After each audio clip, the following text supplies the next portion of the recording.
Hey, what's going on, everyone? Michael Blomkowitz here, and I'm in Maryland right now, actually talking to you in my kitchen. It is May 2nd, 2013. I got an interesting topic for you all today, and it's actually something I've looked at quite a bit in the past. It's quite a controversial topic, and that is actually conspiracy theories. Ooh, scary. Conspiracy theories, I believe, have been going on a long time now, and there's a lot that are kind of floating through the air these days.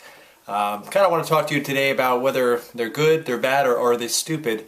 There is a long list of them that are now out there. They include anything from the JFK assassination. There was a conspiracy around that, and whether that was all planned intentionally. The 9/11 cover-up, the 9/11 incident that happened, there's a lot of belief that perhaps President Bush was involved with it. Perhaps it was actually planned by our government as a distraction, and then we blamed it on the Islams. That's a conspiracy. There's also the Area 51. I'm sure you know that where the aliens are out in Las Vegas. Area 51, there's a lot of hype about whether aliens have been out in that area. That's a conspiracy theory. There's also one about the secret societies trying to control our world. Well, for one thing, I know that there is a mission, I believe now, that perhaps that they're trying to create a one world bank, to have all the banking industries kind of collaborate and form one, really as a power thing to kind of control and to manipulate other people.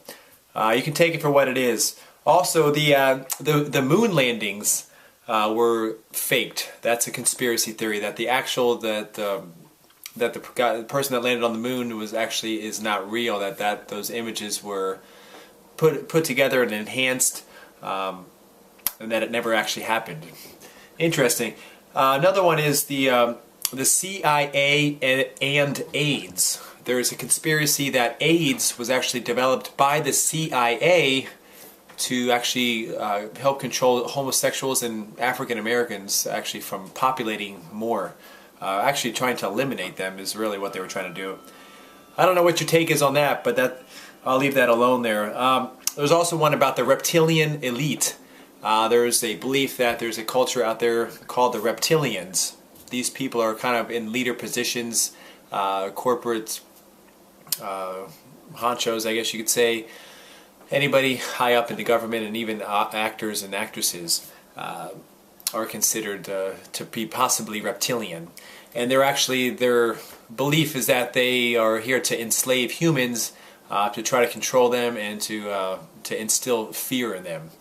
But here's a couple that I came up on my own, which are, I know, definitely conspiracy theories, but there is one also that the evening news that most people watch, the media,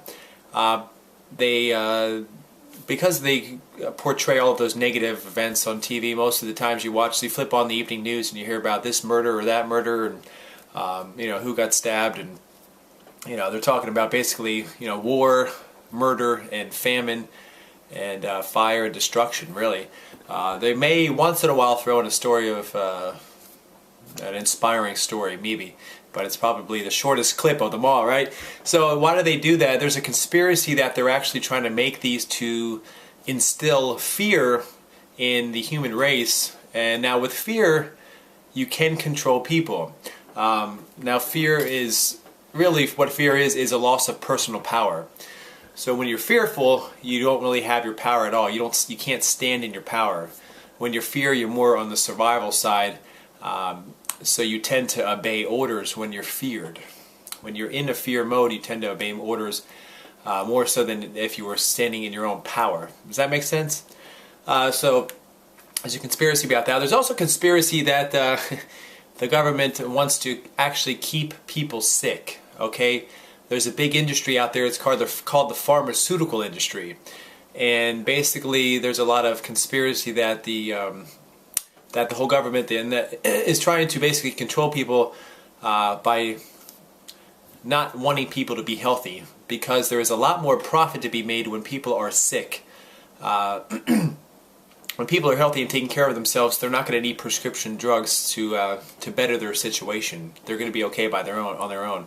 So the government, there's a conspiracy that they've suppressed a lot of natural healing methods a lot of natural healing alternatives to conventional prescription drugs that actually work better than the prescription drugs, but the government wants to suppress that information because, again, they can't make money off of healthy people. They can really only make money off of people when they're sick. So that's a conspiracy there. I'm not sure what you think on that. What else is there? There's let's see. Well, that's about it. I think that covers pretty much most of it. But there is a conspiracy, like I said, that the government, let's just say, is not looking after our best interests. I'll leave it at that. But folks, I want to hear what you say. Go ahead and comment below. Put your comments below. I'd love to hear them. It is a controversial topic. But here's where I want to kind of tie this all into your business here. The conspiracy theories, yes, they are fascinating. They're neat to look at. Maybe there's some truth to them, and maybe there's not. But here's the thing: what I realized, that when I was very involved with looking at those for a while, and what I realized is, since I've actually been on purpose with my life, since I actually have a real meaning of what I'm up to, those types of things really aren't important to me anymore. What's really important, and I believe should be important for you all, is really just focusing on what you need to do, what you're here to do. What is your purpose here, and how can you be of service to other people? I think when we get caught up in all these theories and ideas that may or may not be true, we're actually taking all of our energy and shifting it over to that instead of focusing on what's really important, which is our purpose and why we're here. That's my take on it now. Again, like I said, I did used to get wrapped up in that a lot. I realized that was not really the best use of my time as far as forwarding me to be a better person and to improve on myself. That kind of stuff really kind of steered me away from that. So that's my take on that. Guys, conspiracy theories, fascinating, controversial stuff. You can really get lost in a lot of that. There's tons of documentaries out there that go over all the conspiracies. You can get wrapped up in that, hours upon hours of information. But again, you guys, if you're living on purpose and you know your why, and you know why you're here, and you know that you want to be of service to other people, let's see if we can minimize our time on the conspiracy theory research. There's a lot of better things that we can do with our time to give back to the community, to better everybody, because again, change begins with you, right? Like Gandhi said, be the change that you wish the world would be. So you be the change. And with that, folks, I'm going to go ahead and sign off here. It's been great talking with you all. Again, leave those comments below. I know there's a lot of comments that people have mixed feelings about it. So is conspiracy theories, are they good, bad, or stupid? Well, let's just say there's a lot of other things that you may want to think about spending your time on, such as your purpose and why you're here on this planet. Folks, it's been a pleasure. I wish you all a very good night, a good evening, good afternoon, wherever. I will talk to you on the next video. Later.